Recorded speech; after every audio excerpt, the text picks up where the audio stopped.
நம்ம பொள்ளாச்சி ஏரியாவில் பட்ஜெட் வீடு தேடிட்டு இருக்கிறீங்களா? இதோ நம்ம பொள்ளாச்சி மாக்கினாம்பட்டி ஏரியாவில் சூப்பரான 2 BHK வீடு ஒன்று சேலுக்கு வந்துருக்குதுங்க.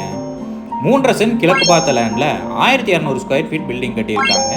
போர்ட்டிகோ 12:11 அளவில் கொடுத்துருக்காங்க. போர்வெல் 560 அடிக்கு போர்வெல் போட்டிருக்காங்க. வாட்டர் சம்ப் 6000 லிட்டர் கெப்பாசிட்டிலையும் செப்டிக் டேங்க் 6000 லிட்டர் கெப்பாசிட்டிலையும் கொடுத்துருக்காங்க. ஹால் நல்ல பெரிய ஹால் ஏரியா கொடுத்துருக்காங்க. 16:21 அளவில் கொடுத்துருக்காங்க. டிடிசிபி அப்ரூவ்டு சைட்டில் தான் அந்த வீட்டை கட்டியிருக்காங்க. கிச்சன் சைஸ் பார்த்தீங்கன்னா 10:11 அளவில் கொடுத்துருக்காங்க. கிச்சன் ஃபுல்லாகவே கபோர்ட் ஒர்க் பண்ணியிருக்காங்க. நல்ல பெரிய ஸ்டோரேஜ் ஏரியா கொடுத்துருக்காங்க. ஃபர்ஸ்ட் பெட்ரூம் 10:16 அளவில் கொடுத்துருக்காங்க. மாஸ்டர் பெட்ரூமாக கொடுத்துருக்காங்க. அட்டாச் பாத்ரூம் சைஸ் பார்த்தீங்கன்னா 5:6 அளவில் கொடுத்துருக்காங்க. டைல்ஸ் ஒர்க் எல்லாமே சூப்பராக பண்ணியிருக்காங்க. பிராண்டட் ஐட்டம் தான் இந்த வீட்டில் யூஸ் பண்ணியிருக்காங்க. செகண்ட் பெட்ரூம் 10:10 அளவில் கொடுத்துருக்காங்க. அட்டாச் பாத்ரூம் 5:6 அளவில் கொடுத்துருக்காங்க. வீட்டுக்கு பேங்க் லோன் ஃபெசிலிட்டி 85% வரைக்கும் பண்ணலாங்க. இந்த வீட்டோட விலை 52 லட்சம் சொல்கிறாங்க. நேரில் வந்து பேசுகிறப்ப விலை கம்மியாக வாய்ப்பு இருக்குங்க.